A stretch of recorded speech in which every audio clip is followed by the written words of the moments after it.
ഈശോ മിശിഹായ്ക്ക് സ്തുതിയായിരിക്കട്ടെ. ഇന്ന് ഒക്ടോബർ 10. ഞാൻ സീന.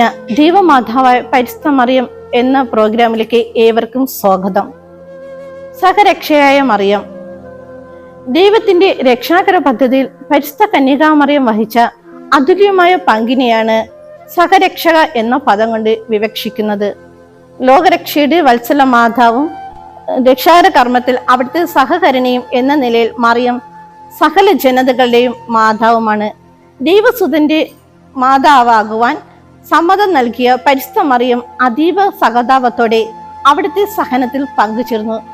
15-ാം നൂറ്റാണ്ട് മുതലാണ് മറിയത്തിന് സഹരക്ഷക എന്ന പദവി നൽകപ്പെട്ടത്.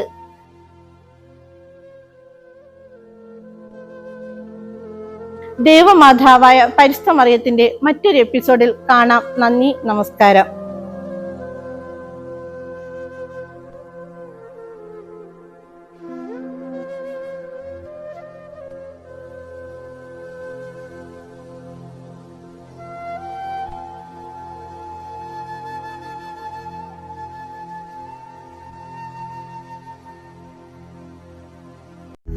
Thank you.